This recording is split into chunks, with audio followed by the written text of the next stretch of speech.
Hey guys, I'm Heidi Prieb. Welcome back to my channel, or welcome if you're new here. This month on this channel, we're talking about integrity. And specifically this week, we're looking at the different blind spots that are inherent to different insecure attachment styles. So that's anxious avoidant and fearful avoidant. And today we're doing a deep dive on the fearful avoidance blind spots in relationship.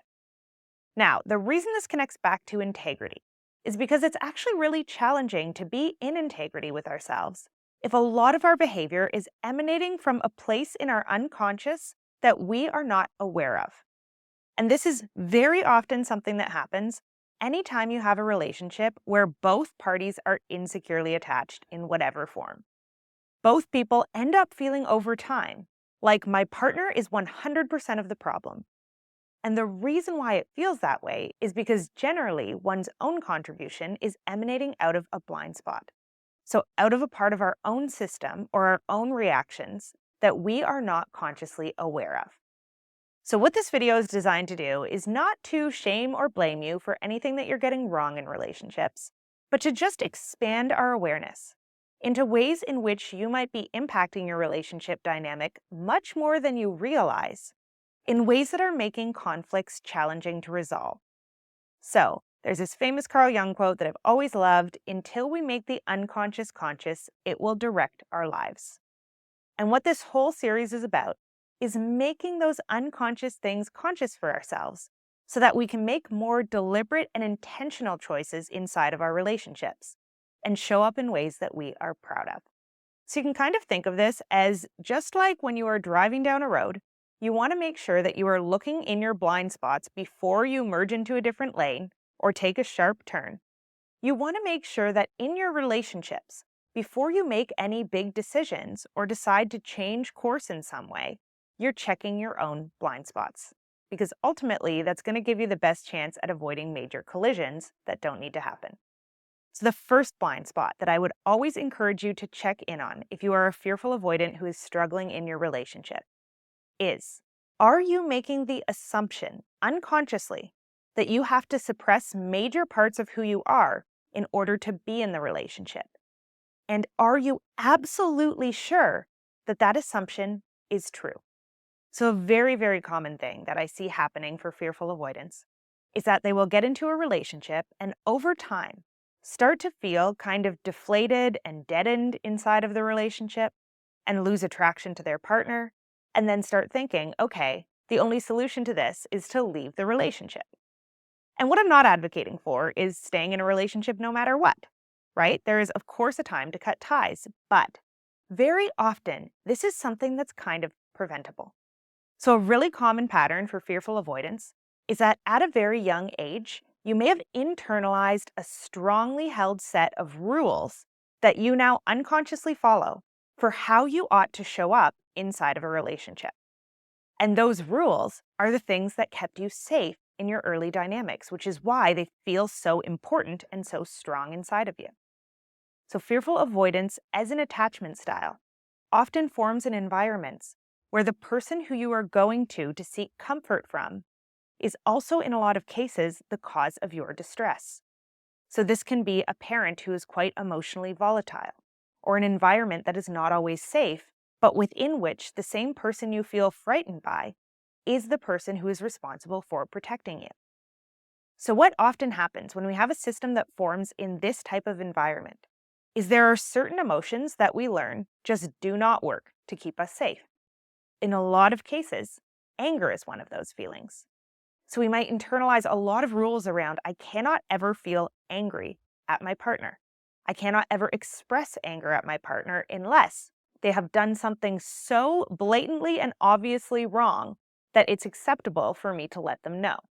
We might have rules like, I must always take care of my partner, no matter what, even if it's significantly infringing upon things that I need to attend to in my own life. We might have rules like, I can't set boundaries for myself inside of the relationship. It is cruel and unnatural punishment for me to have anything that stands between myself and my partner. But the problem is that when we have rules like this that run really deep for us, what happens is we naturally start to lose our sense of self the longer we adhere to these rules. And this is often why fearful avoidants, on average, tend to feel a lot more alive and centered in themselves when they're not in a relationship. Again, until they start to do this type of work to make this stuff consciously available to themselves. Suppressing something like anger means also suppressing the part of ourselves that knows how to set boundaries. And boundaries are really important for keeping the parts of ourselves that make us feel really alive and energized and engaged in our lives active inside of our intimate relationships. The first step is making conscious for yourself what those rules that you've internalized are, and then checking to see if it's true that actually you need to suppress all of these things inside of the partnership in order for it to work. So, an example of this is there was a point in my life where I was in a long distance relationship. And I had gone to visit my partner a couple of times, but they had not yet come to visit me. And the first time we had a conversation about them coming to visit me, I immediately started shutting down. And I noticed in the days and weeks that followed, I was running this new program around my partner where I was suddenly seeing all of the things I didn't like about them, all of the things I believed being with them was holding me back from. And I really noticed my thinking has changed around this person. I was in a deactivation response.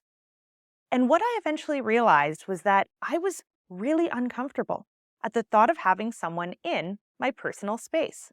I had this program running that was telling me if your partner comes to visit you, you need to have no boundaries in order to make them feel comfortable in your space. That means you can never request alone time. It means you can never turn down their bids for intimacy. It means that essentially, for the entirety of the time that they are there, you will be responsible for meeting all of their needs, but you will not be allowed to have any of your own. And the more I became aware of this, the more I noticed how many little things were going into this overall aversion response that I was having towards my partner. But what was really happening was not that they were imposing these terrible, very strict, very self-erasing rules on me. What was happening was I was imposing those things on myself and assuming that that's what my partner would expect from me. And I still remember going to have this conversation with my partner at the time, and it being one of the best and most surprising conversations I have ever had in a relationship, where I just laid out very openly the things that I was a little bit afraid of, including my own aversion to setting boundaries because I thought of myself as a bad person if I were setting boundaries with them in my space. And we had this very long, very honest conversation where they realized they also had a whole bunch of internalized rules that they weren't aware of. And then we were able to put all of that out on the table. And what was shocking to me was that I finished that conversation and felt more energized, more alive, and more attracted to my partner than I ever had at any point in our relationship, because I had brought myself into it. I had brought my own vulnerability and my own concerns and my own thoughts and feelings into the dynamic in an unapologetic way, which does not mean an unkind way. It just means I'd brought it in without the sense of nagging guilt that I shouldn't do that attached to it. And so because I was able to bring it in that relatively neutral way, my partner was also able to receive it in a relatively neutral way, and we were able to get somewhere with it and find some boundaries that worked for us as a unit. And as a kind of side note, when I was planning out this video and thinking about what I wanted to say within it, originally the first blind spot that I wanted to propose was that you might not be bringing your needs into the relationship as a fearful avoidant. That didn't quite sit right with me because when I was really deep in my own fearful avoidant patterning, the word need in a relational sense meant almost nothing to me. Like when other people would go around talking about their relational needs, I was like, I actually don't know what you guys are talking about. Like I feel very comfortable meeting my own needs, and then anything that I get from a partner is just an extra. And it took me a long time to realize that that is not the case. Because to be in a partnership that actually works, it means you're going to need to negotiate the boundaries that you set as a couple.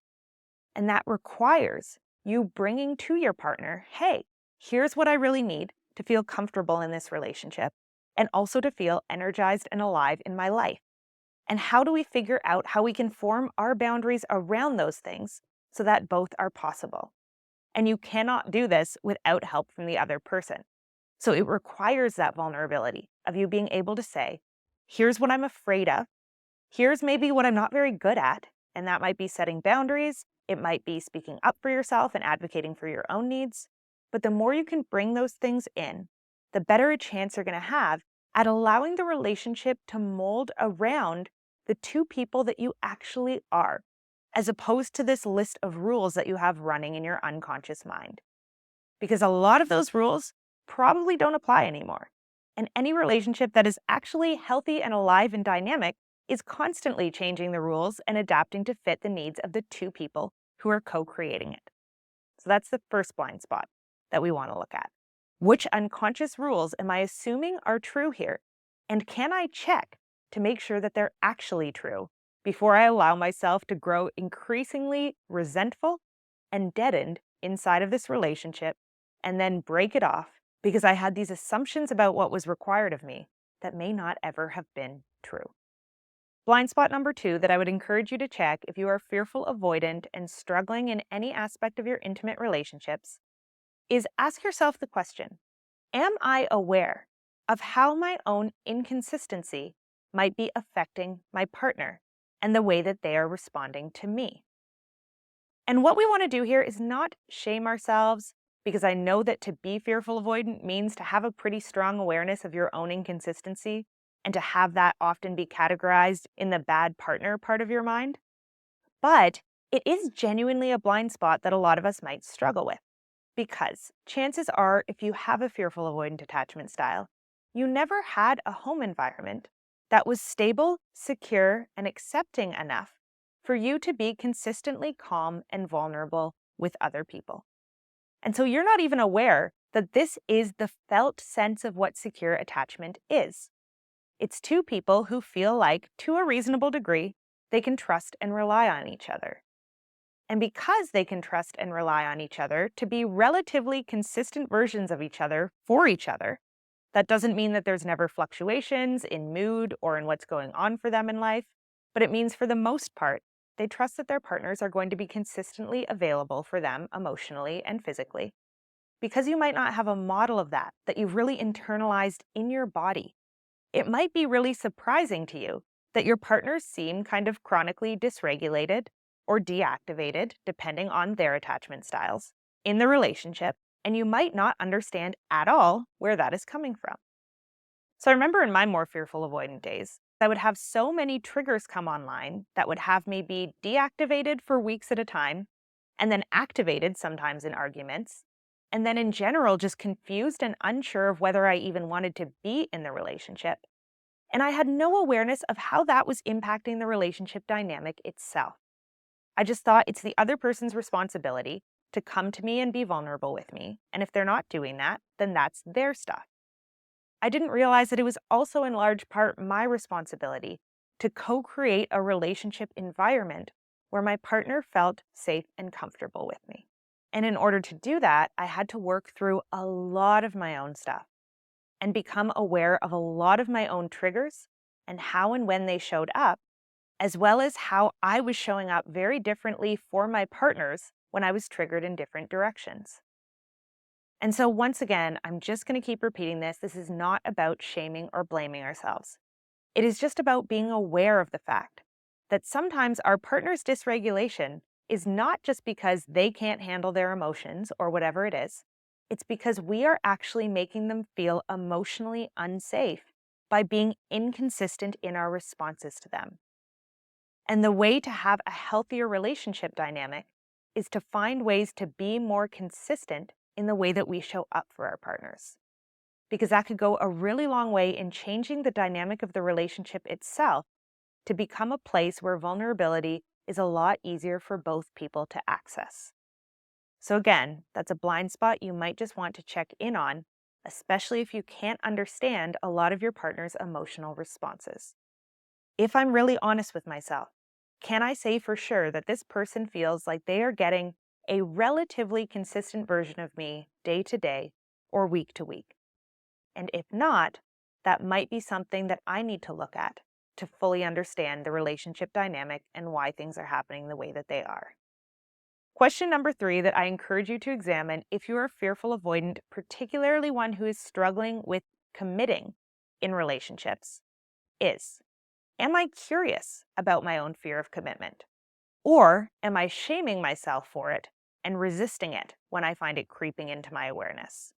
So, another thing that I see very, very often with fearful avoidance is this strong fear of commitment. And I believe that the fear of commitment is never as simple as what it looks like. I do have a whole video on this that I will link in the description of this one.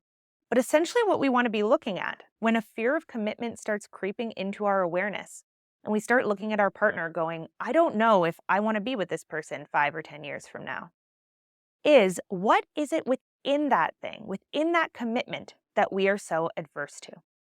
And this is something that we can't really go deep into the examination of if we are shaming ourselves for our own fear of commitment.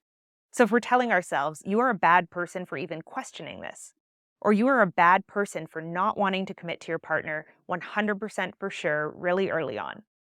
So we might have these rules around, once again, to be a good partner means to be very committed and to never question my commitment.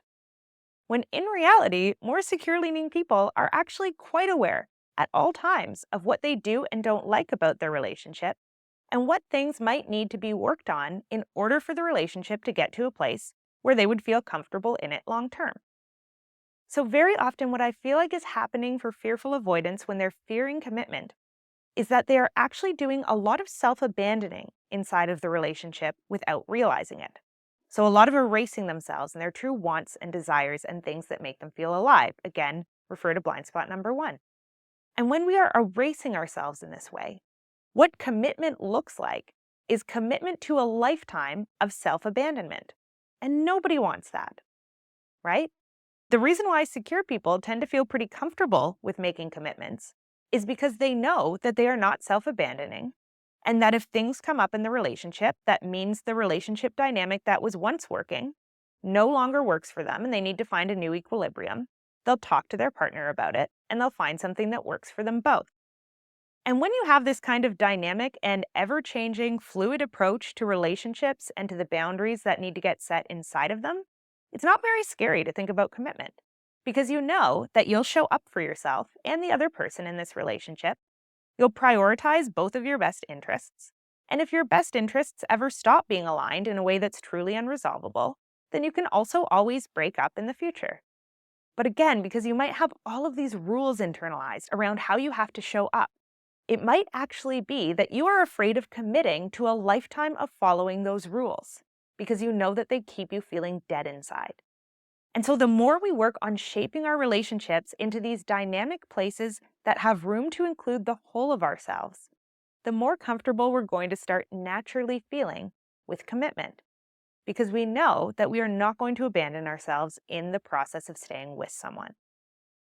And so the first step in this process is, once again, just trying not to shame yourself too heavily for that fear of commitment if and when it does come up for you, and instead to get really curious about it. What is it about committing to this relationship that has me so frozen? What would have to change for me to feel more comfortable thinking about this person in my future? Again, I do have a video linked below that goes over this in more detail, so if this is something you really recognize yourself in, you might want to go check that out next. But for now, it's just something to keep in our awareness. Blind spot number 4 that I encourage you to check in on if you have a fearful avoidant attachment style is ask yourself, am I deeply aware of what comes up for me in the moments where I feel vulnerable? And I'm not talking vulnerable like you're sharing a difficult part of your history that you have gone over 1,000 times in your own mind with someone else. I'm talking about the moments where you feel dependent on your partner, or where you are sharing something that you're worried paints you in a really bad light, or if you're showing up in some way that you have a lot of shame around.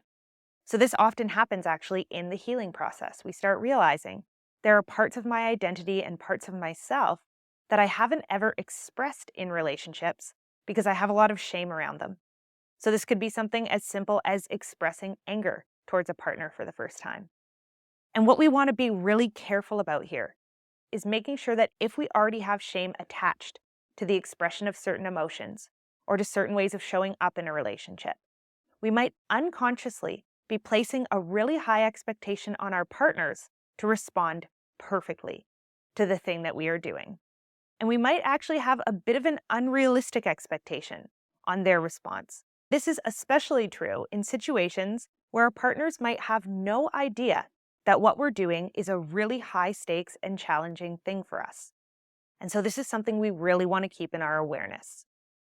For example, let's say I have a really hard time with taking accountability for ways in which I have hurt other people. Because I have this rule that to be a good partner means I will never ever cause my partner pain or upset. And so let's say my partner expresses to me that they've been hurt by something I did. And now I have to fight through all of this defensive patterning inside my mind that's going, no, I didn't hurt you, you just don't understand me, to get to the place where I can actually hear them and go, okay, I know I didn't mean to do that, but this person is telling me that I hurt them. So I'm going to try to self-regulate around the shame that's coming up here and actually hear that. And let's say I do a pretty good job at that. And I go away and I process what they've said, and I come back to them with an apology. And I take accountability and I show them, look, I've heard what you said. I see that I hurt you. And here's kind of an explanation of what was going on for me. And now what might happen is I might find myself in a very vulnerable state. Because maybe when I was very young, anytime I admitted I did something wrong, I got punished really heavily. So my partner might not have any idea that in this moment, I am feeling incredibly vulnerable. I'm feeling kind of young and scared of what they're going to say in response to me taking that accountability. And then if, let's say, they do not respond perfectly. So they say basically anything other than, wow, thank you so much for the apology. I really appreciate what you did there. And now I feel no more anger or no more upset around this. If they do anything other than that, it might feel incredibly hurtful because it might be hitting on a very old wound that we have had a Band-Aid over for like 30 or 40 years, right? So when we take that Band-Aid off and we go, okay, I'm finally going to do the thing. I'm going to be vulnerable in this new way. Then any response that someone has that is not absolutely perfect is going to hurt extra because the skin under that Band-Aid is really raw.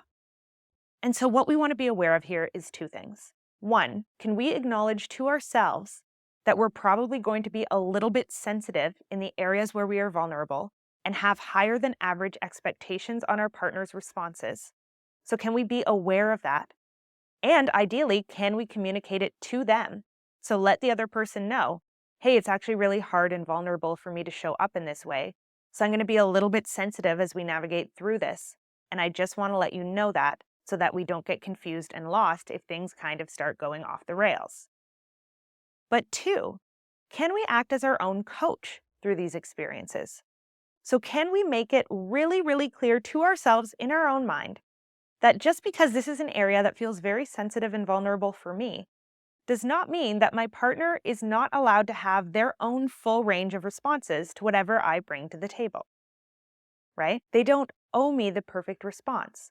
They are also allowed to be human in these moments and to have their own responses. So what this is about is just noticing which areas we feel particularly raw around, especially in the healing process as we're trying to show up in new ways, and making it clear to ourselves and our partners, if we can, that these areas are really challenging for us, which means there's high potential for us to get dysregulated as we're navigating through them.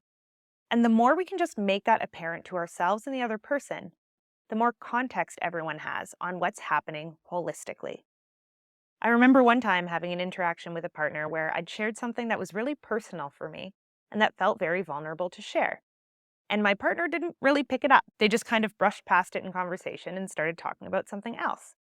And I started feeling really resentful about that and really angry. And so I brought it to them a couple of days later, and they were extremely surprised to find out that sharing that thing had felt vulnerable for me. And they told me that just wasn't the read that they were getting based on the way that I was talking about it. And so once we got clear on that, then we were able to return to the conversation with the sense of intention that I had wanted to have placed on it. But again, it required me to advocate a little bit for my experience inside of the relationship and go, hey, I actually really need some attention on this thing. This is really important to me. And again, if we're fearful avoidant, that can be challenging for us to do. So we just want to keep all of this in our awareness as much as is possible as we navigate through our close relationships. And the fifth and final blind spot, I just want us to draw some awareness to if you are fearful avoidant and you're struggling in your relationships, is, am I looking at fault in this relationship as a very black or white thing? So, once again, to be fearful avoidant means to have triggers that send you into activation responses, which puts you in more anxious patterning, as well as deactivation responses, which puts you in more avoidant patterning. So, essentially, what you're chronically doing is switching worldviews. Because in anxious patterning, you have the worldview of, I am not okay, other people are okay. And so, if you're in that patterning and you're feeling very vulnerable in all of your relationships, you're going to naturally assume it is the other person's responsibility because you assume that other people are okay and are able to take care of themselves and their own needs. In that state, it's going to feel like, well, why are these other people not coming along to help me get back into regulation? Because clearly I'm the one who is not okay and needs help here. And so it's going to start feeling like the onus is always on your partner when you are in this state to fix the problems in your relationship and to check themselves, because clearly you are not okay and they are, ergo they ought to be the one to fix things. But then when you are deactivated, your worldview is going to switch and you're going to start feeling like, I am okay. I am capable of taking care of myself and attending to my needs and staying regulated. But other people are not okay. My partner is not able to show up for themselves and take care of their own needs. So it is my responsibility to fix everything that is wrong inside of this relationship, including checking my own behavior and figuring out where I have not been showing up perfectly. And when you ricochet back and forth between these two different worldviews, it's a very disorienting experience because you're always trying to figure out who is the person who is doing everything right and who is the person who is doing everything wrong.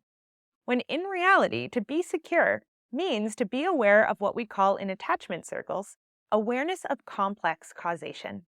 So, an awareness of how both people are in a lot of cases doing the best they can, but wires are getting crossed, or triggers are going off in ways that are leading to unnecessary forms of conflict that are really challenging to resolve. But it's not because either person is inherently malicious or bad. It's just because relating human to human is a hard and complex thing, and it requires a lot of unpacking of everybody's unconscious programs as well as their conscious ones, and everybody's unconscious and conscious expectations, and doing a lot of negotiating around how to figure out how to make a relationship work for the two unique people who are inside of it. So this is just another one to stay aware of. If you find yourself ricocheting between, I am the person who does everything wrong and needs to fix the entire relationship, and my partner is the person who is doing everything wrong and the onus to fix the relationship is 100% on them, this is a false dichotomy. And what actually needs to happen is probably that both of you need to expand your awareness about both what's happening for you inside of the relationship, but also what's happening to the other person, and how you can navigate around each other's triggers and defense mechanisms as best as possible so that you can actually start repairing the relationship and growing together, instead of holding either yourself or the other person to these ideal standards of perfect behavior that do not meet either of you where you are actually at. All right, that's all I'm going to say for today on this topic. But as always, anything coming up for you as you've been watching this video, so any questions, any thoughts, any unique theories, feel free to leave them in the comment section below. I love you guys. I hope you're taking care of yourselves and each other, and I will see you back here again really soon.